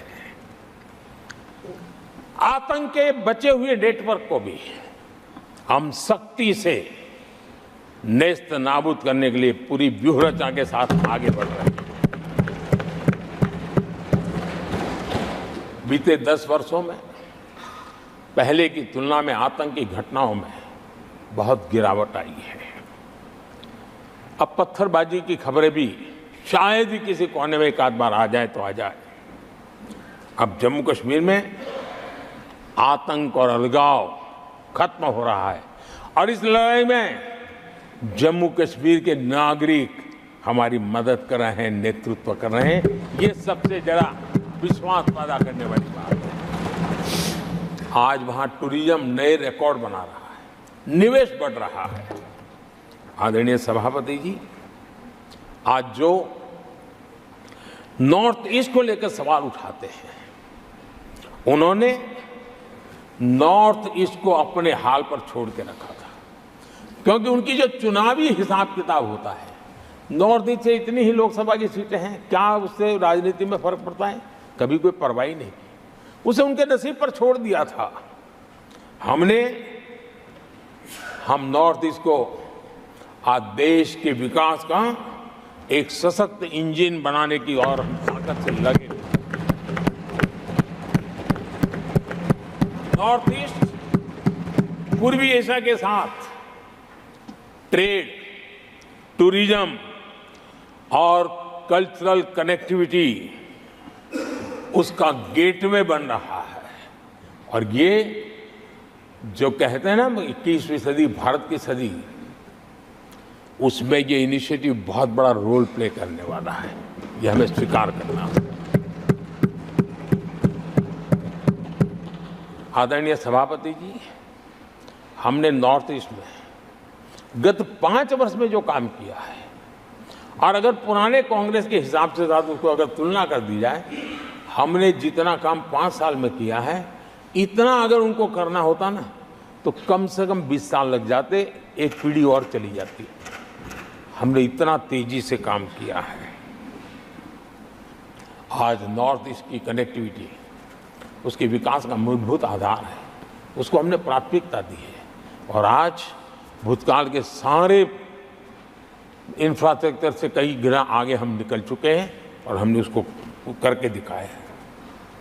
आदरणीय सभापति जी, नॉर्थ ईस्ट में स्थायी शांति के लिए 10 वर्षों में अनेक प्रयास किए गए हैं और निरंतर प्रयास किए गए हैं। बिना रुके, बिना थके, हर एक को विश्वास में लेते हुए में प्रयास किए गए हैं और उसकी चर्चा कम हुई है देश में, लेकिन परिणाम बहुत ही आशा पैदा करने वाले निकले हैं।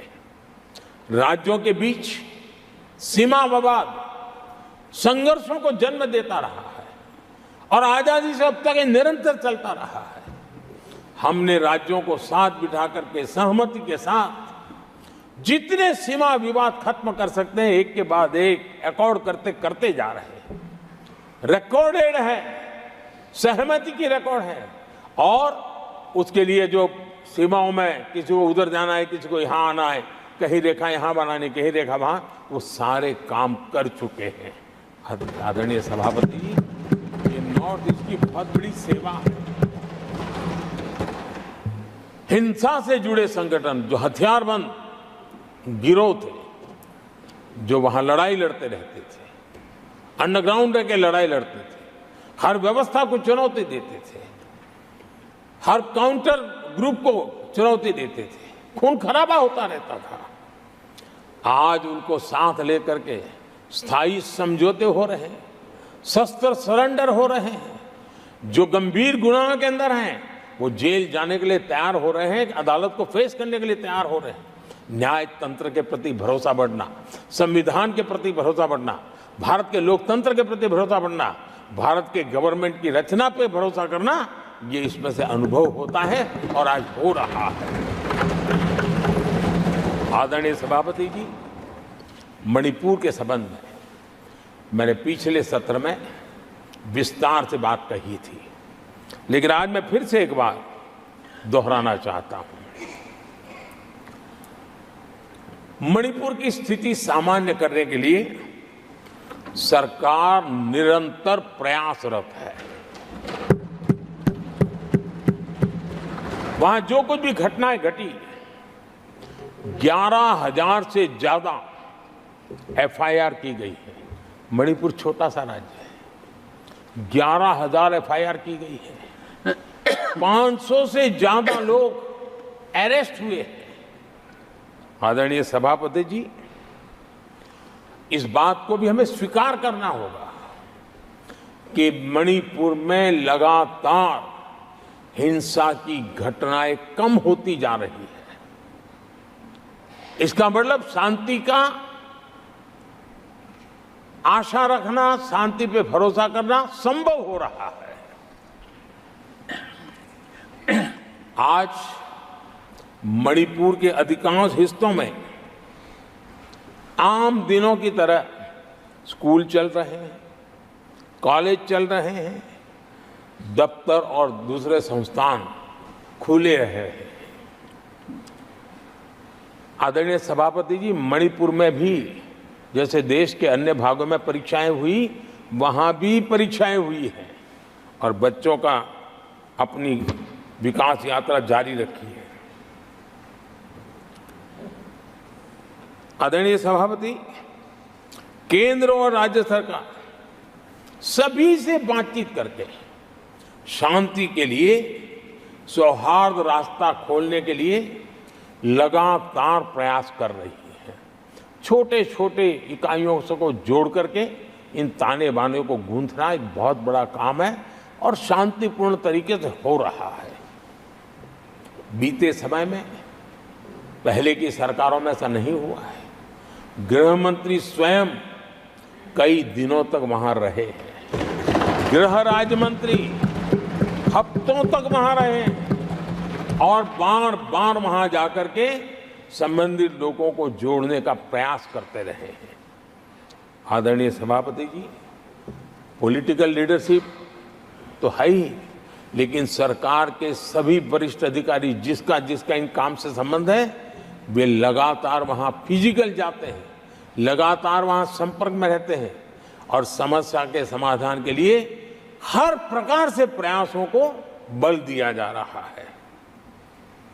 आदरणीय सभापति जी, इस समय मणिपुर में बाढ़ का भी संकट चल रहा है और केंद्र सरकार राज्य सरकार के साथ मिलकर के पूरा सहयोग कर रही है। आज ही एनडीआरएफ की 2 टीमें वहां पहुंची है, यानी कि प्राकृतिक मुसीबत में भी केंद्र और राज्य मिलकर के मणिपुर की चिंता कर रहे हैं। आदरणीय सभापति जी, हम सभी को राजनीति से ऊपर उठ करके वहां की स्थिति को सामान्य बनाने में सहयोग करना चाहिए, ये हम सबका कर्तव्य है। आदरणीय सभापति जी, जो भी तत्व मणिपुर की आग में घी डालने की कोशिश कर रहे हैं, मैं उनसे आगाह करता हूं कि ये हरकतें बंद करें। एक समय आएगा मणिपुर ही उनको रिजेक्ट करने वाला है, ऐसे लोगों को। आदरणीय सभापति जी, जो लोग मणिपुर के इतिहास को जानते हैं, मणिपुर की घटनाक्रम को जानते हैं, उनको पता है कि वहाँ का सामाजिक संघर्ष का एक लंबा इतिहास रहा है।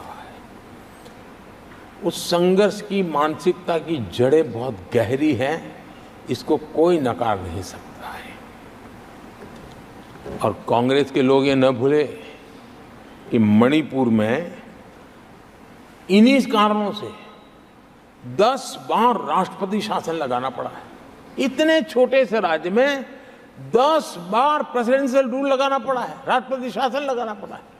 कुछ तो मुसीबतें होगी और ये हमारे कालखंड में नहीं हुआ है,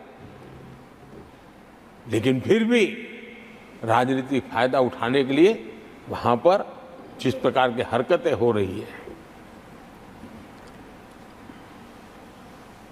और राष्ट्रपति जी, आदरणीय सभापति जी, मैं इस सदन में देशवासियों को मैं बताना चाहता हूं, 1993 में मणिपुर में ऐसे ही घटनाओं का क्रम चला था और इतना तीव्र चला था, इतना व्यापक चला था, वो 5 साल लगातार चला था। तो ये सारा इतिहास समझ करके हमें बहुत समझदारी के पूर्वक स्थितियों को ठीक करने के लिए प्रयास करना है। जो भी इसमें सहयोग देना चाहते हैं, हर एक का सहयोग भी हम लेना चाहते हैं, लेकिन हम सामान्य स्थिति को बरकरार रखने में, शांति लाने में भरपूर प्रयास कर रहे हैं। आदरणीय सभापति जी, ये मेरा सौभाग्य रहा है कि मैं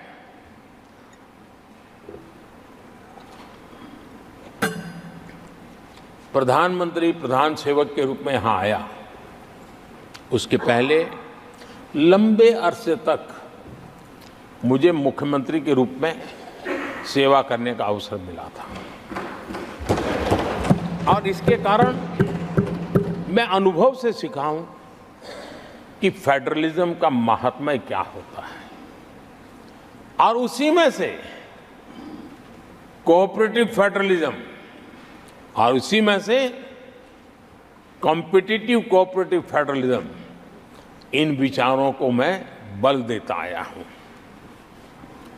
और इसीलिए जब G20 समिट हुई तो हम दिल्ली में कर सकते थे, हम दिल्ली में बहुत बड़ा तामझाम के साथ मोदी की वाहवाही कर सकते थे, लेकिन हमने ऐसा नहीं किया। हमने हर देश के हर राज्य के अंदर अलग अलग कोने में G20 के महत्वपूर्ण कार्यक्रम किए। उस राज्य को ज्यादा से ज्यादा वैश्विक प्रतिष्ठा मिले, इसके लिए प्रयास किया गया। उस राज्य का ब्रांडिंग हो, विश्व उस राज्य को जाने पहचाने, उसके सामर्थ्य को जाने और उसकी विकास यात्रा के लिए खुद भी अपना नसीब आजमाए, इस दिशा में हमने काम किया है। क्योंकि हम जानते हैं कि फेडरलिज्म के और रूप होते हैं। आदरणीय सभापति जी, जब कोविड के खिलाफ हम लड़ाई लड़ते थे, जितनी बार मुख्यमंत्रियों के साथ संवाद हुआ है, शायद हिंदुस्तान की आज़ादी के इतिहास में इतने कम समय में इतनी बार नहीं हुआ है, हमने किया। आदरणीय सभापति जी, ये सदन एक प्रकार से राज्यों से जुड़ा हुआ सदन है और इसलिए राज्यों के विकास के कुछ फोकस एरिया, उसकी चर्चा इस सदन में करना मैं उचित मानता हूं और मैं कुछ आग्रह भी साझा करना चाहता हूं। आज हम एक ऐसी स्थिति में हैं जहां हम अगली क्रांति का नेतृत्व कर रहे हैं।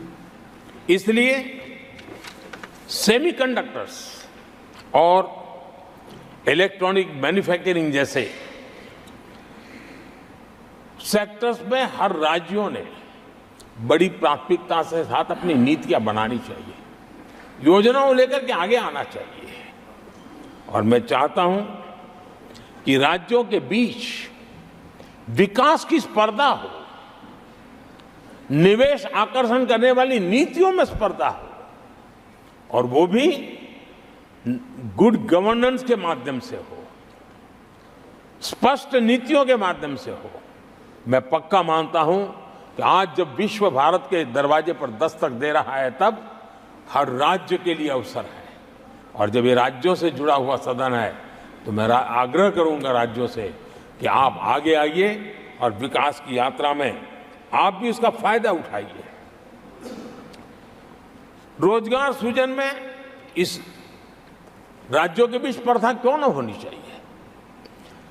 फलाने राज्य की उस नीति के कारण उस राज्य में नौजवानों को इतना रोजगार मिला तो दूसरा राज्य कहा है तुम्हारी नीति में मैंने +1 कर दिया तो मुझे ये फायदा मिला। रोजगार के लिए राज्यों के बीच में स्पर्धा क्यों नहीं होनी चाहिए। मैं समझता हूं कि ये देश के नौजवानों के भाग्य को बदलने में बहुत काम आएगा। आज नॉर्थ ईस्ट में, असम में सेमीकंडक्टर पर तेज गति से काम चल रहा है और इससे असम, नॉर्थ ईस्ट, वहां के नौजवानों को बहुत ही फायदा होने वाला है और साथ साथ देश को भी फायदा होने वाला है। और नॉर्थ ईस्ट की धरती, क्योंकि एक राज्य सरकार जब एग्रेसिवली नीतियों को लेकर के आती है तो उसका, आदरणीय सभापति जी, यूएन ने 2023 को ईयर ऑफ मिलेट्स के रूप में घोषित किया था। ये भारत की अपनी खुद की ताकत है। मिलेट्स हमारे छोटे किसानों की ताकत है और जहां कम पानी है, जहां सिंचाई की सुविधाएं नहीं है, वहां पर मिलेट्स जो कि एक सुपर फूड है, मैं मानता हूं कि राज्य इसके लिए आगे आए, अपने अपने राज्य के इस सुपर फूड को, मिलेट्स को लेकर के वैश्विक बाजार में जाने की योजना बनाए। उसके कारण दुनिया के हर टेबल पर हिंदुस्तान का मिलेट होगा, डाइनिंग टेबल पर, और हिंदुस्तान के किसान के घर में दुनिया से कमाने का अवसर पैदा हो जाएगा। भारत के किसान के लिए समृद्धि के नए द्वार खुल सकते हैं। मैं राज्यों से आग्रह करूंगा कि आप आइए। आदरणीय सभापति जी, दुनिया के लिए न्यूट्रिशन मार्केट, इसका सॉल्यूशन भी हमारे देश के मिलेट में है। ये सुपर फूड है और जहां पर न्यूट्रिशन की चिंता है वहां पर हमारा मिलेट बहुत बड़ा काम कर सकता है। हम इस आरोग्य की दृष्टि से भी वैश्विक मंच पर ले जाने के लिए हमारे राज्य आगे आए, अपनी एक पहचान बनाए। आदरणीय सभापति जी, 21वीं सदी में ईज ऑफ लिविंग ये सामान्य मानवीय का हक है और मैं चाहता हूं कि राज्य सरकार अपने यहाँ के नीति, नियम, व्यवस्थाएं उस प्रकार से विकसित करें ताकि सामान्य नागरिक को ईज ऑफ लिविंग का अवसर मिले। और इस सदन से राज्यों को अगर वो संदेश जाता है तो देश के लिए उपयोगी होगा। आदरणीय सभापति जी, भ्रष्टाचार के खिलाफ जो हमारी लड़ाई है उसको हमें कई स्तरों पर नीचे ले जाना पड़ेगा और इसलिए चाहे पंचायत हो, नगरपालिका हो, महानगर पालिका हो, तहसील पंचायतें हो, जिला परिषद हो, ये सारी इकाइयों में एक ही मिशन के साथ भ्रष्टाचार से मुक्ति का राज्य अगर बीड़ा उठाएंगे तो हम बहुत तेजी से देश के सामान्य मानवी को जो भ्रष्टाचार से जूझना पड़ता है उससे मुक्ति दिला सकते हैं। आदरणीय सभापति जी, समय की मांग है कि हमारे यहाँ एफिशिएंसी अब होती है चलती है का जमाना चला गया है।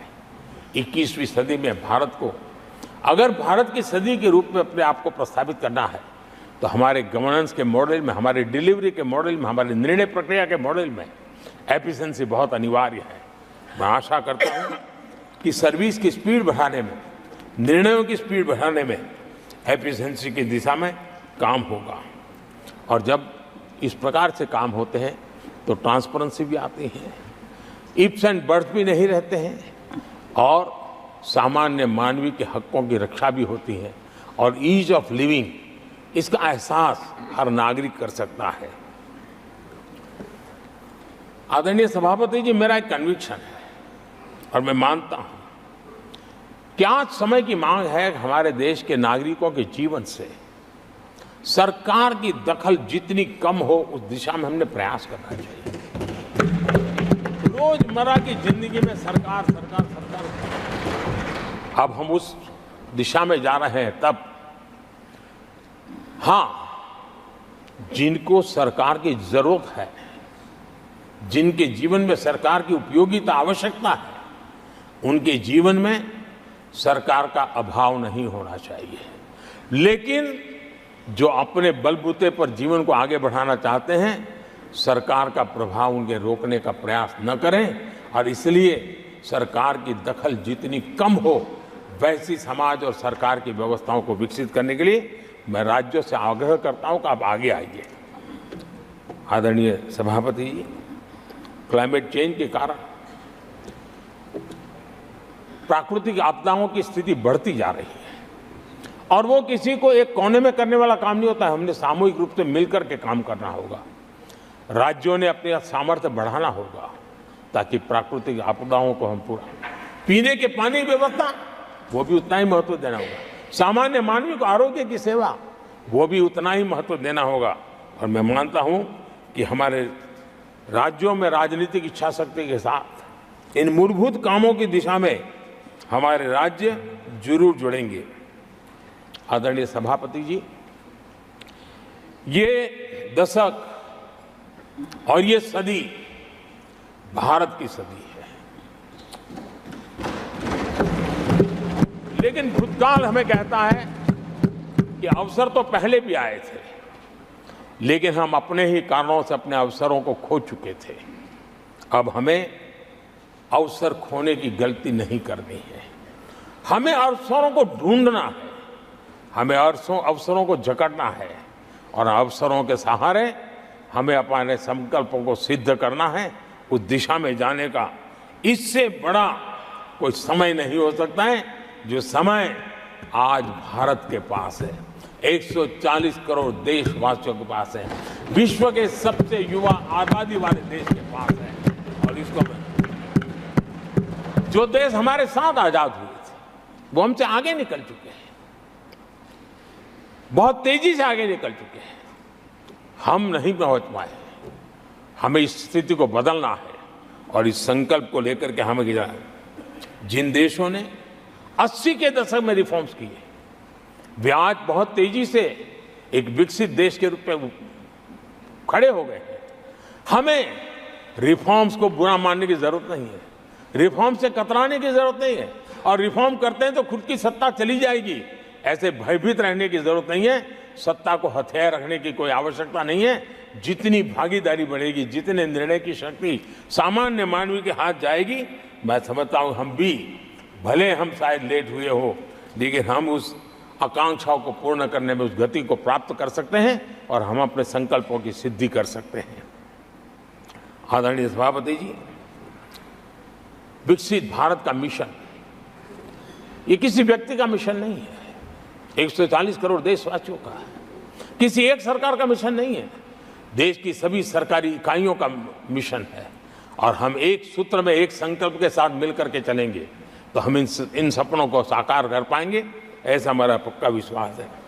आदरणीय सभापति जी, मैं विश्व मंच पर जाता हूँ, विश्व के अनेक लोगों से मिलता रहता हूँ और मैं आज अनुभव कर रहा हूँ कि पूरा विश्व निवेश के लिए तैयार है और भारत उनकी पहली पसंद है। हमारे राज्यों में ही निवेश आने वाला, उसका पहला द्वार तो राज्य ही होता है। अगर राज्य जितना ज्यादा इस अवसर को जुटाएंगे, मैं इसको मानता हूं उस राज्य का भी विकास होगा। आदरणीय सभापति जी, जिन जिन बातों को हमारे माननीय सदस्यों ने उठाया था, उन सबको संकलित रूप में जानकारी देने का मैंने प्रयास किया है। और आदरणीय राष्ट्रपति महोदय ने जो अभिभाषण दिया, जो हमारे लिए दिशा निर्देश दिए हैं, और देश के सामान्य मानवी के अंदर जो उन्होंने विश्वास पैदा किया है, इसके लिए मेरी तरफ से भी और इस सदन की तरफ से भी मैं राष्ट्रपति जी का हृदय से बहुत बहुत आभार व्यक्त करते हुए मेरी वाणी को विराम देता हूं। बहुत बहुत धन्यवाद।